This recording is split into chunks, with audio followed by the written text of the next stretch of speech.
Hello, my name is Dale Tate, and thank you for watching my presentation on privacy and security issues in the hospitality industry.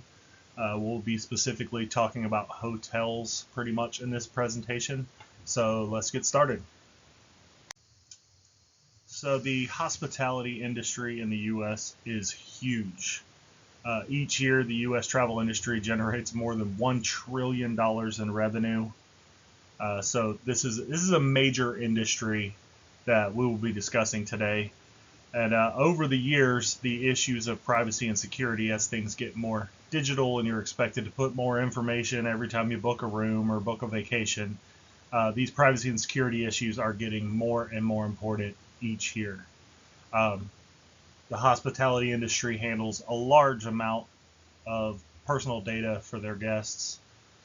And so it's a very important thing to keep that information safe and secure.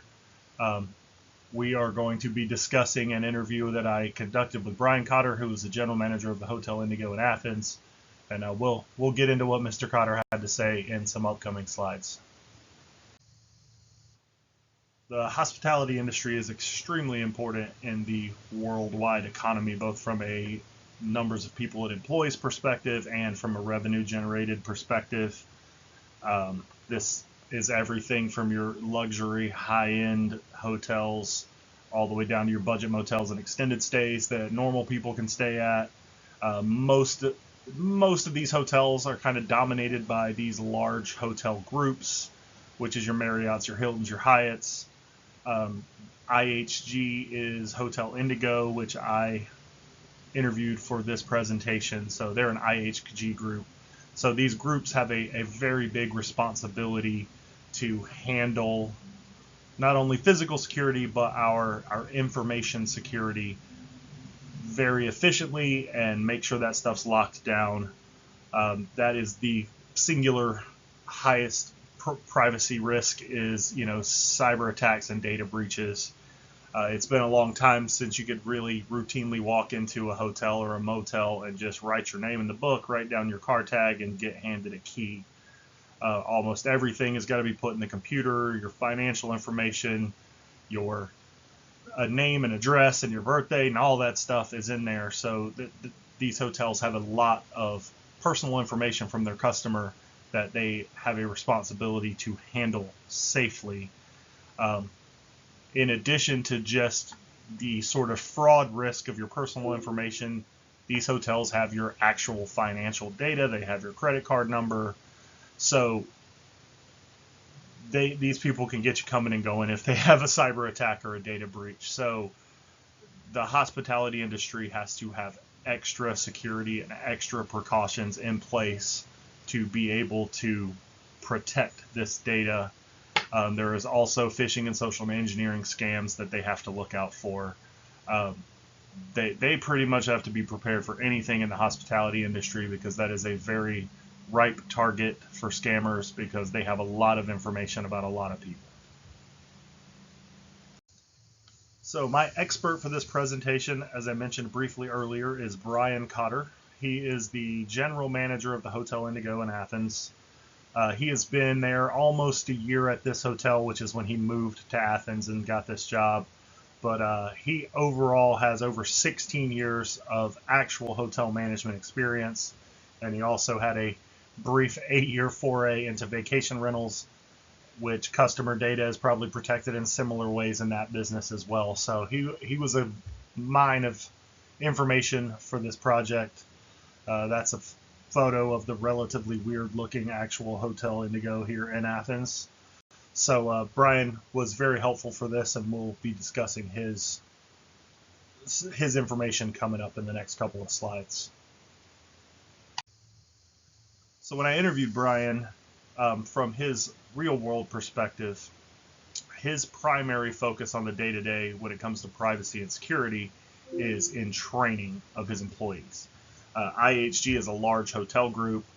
As such, they have a lot of good policies. They have a very strong IT system with a lot of protections in place.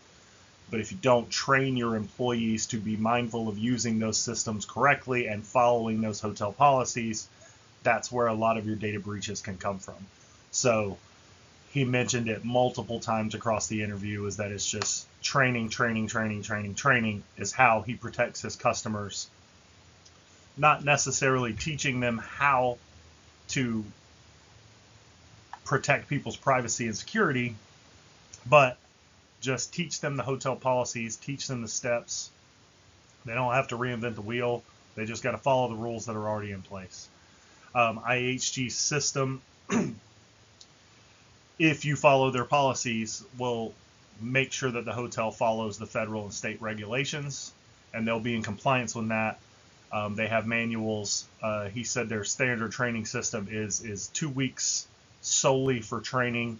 Now that also includes the customer service aspects and just how to use their system in addition to the privacy concerns. But it's a pretty intensive 2-week system that they go off site, they learn all of those policies, and then they come back to the hotel and continue training until he feels that they're ready to be out there on their own and be training. So he is not an IT guy, so he didn't have a lot of detailed knowledge on exactly how this information is, like what kind of firewalls and what kind of encryption and all of that. He doesn't know. He just knows that their system is safe. They very rarely get security updates and reminders of, hey, we had this issue, we need to fix it this way. From his perspective, their system is pretty strong.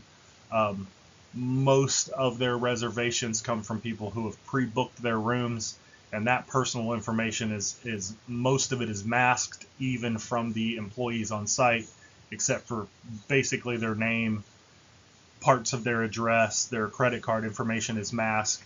So their system protects their customers even from the employees of the hotel as much as possible, in addition to outside sources. Once that guest is gone, that information is encrypted away until the next time that person books, and you might need to look up their information. So it seems, from what he knows, to be a pretty good system. They do not have any type of routine privacy or security emails or meetings or any of that kind of stuff. It is sent out on a case-by-case basis, where IHG sends out notifications saying, hey, this is the newest scam, look out for this, look out for that. He personally also upgraded the physical security at this location. They didn't used to have a physical presence there in the evenings unless there was a specific event or a specific reason to do that. So he pretty much immediately upgraded that to where they have a physical security guard in the hotel every single night. They've got a gated parking lot that you have to have a room key to get in. They've got a robot named Kirby that patrols the parking lot. It has facial recognition technology. It can check license plates of the cars compared to the database of customers, so that if there's a car in the parking lot that is not registered in the hotel, it sends out an alert. They have cameras in the hallways and in the lobby areas that also have facial recognition.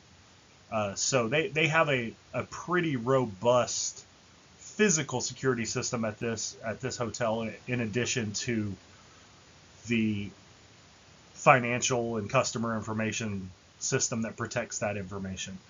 The only somewhat sort of chink in the armor, if you will, that was when I asked him about third-party vendors. They do not, that he knows of, have a way to where they check the capabilities of the customer information protection on their third-party vendors. Now, they don't have very many vendors who need that customer information, but when you're booking a wedding, when you're booking catering, stuff like that, the customer pays the third-party vendor directly. And even when that information flows through Hotel Indigo, they don't really have a way to verify that this third-party vendor is going to protect that information the same way that the Hotel Indigo does. So he thought that was a very interesting question, and he's actually going to ask his regional managers, like, hey, should we have a policy to where we need to verify before we send information to a third party that they're going to protect this information the same way as Hotel Indigo does. So our project might have actually helped him improve his privacy and security at his hotel. The main takeaways that I gained from talking to Brian overall was just that you have to have a multifaceted and multi-pronged approach to privacy and security in the hospitality industry.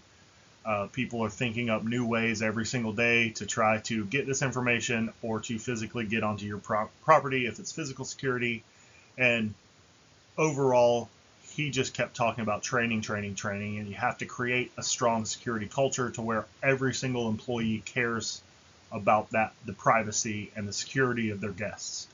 All of it kind of stems from that, which allows him to think outside the box, and if everybody is thinking about security, it helps protect the guests. I definitely, after the conversation, think you need to look into your third-party vendors, and you have to stay abreast with the AI, the facial recognition, more cameras, more technology. As the technology increases, you need to take advantage of everything you can to protect your customers. But the multifaceted approach to me is the most important thing. You can't just say, yeah, we have a privacy system and it's got a firewall on it, and then you never upgrade it ever. You have to do as many things as possible to keep up with the technology, and you have to be able to protect your guests in the many varied ways that people try to attack your guests. All right, that does it for my presentation. I appreciate your time. This is just a brief list of references that I used to create this, and I hope you have a wonderful rest of your week.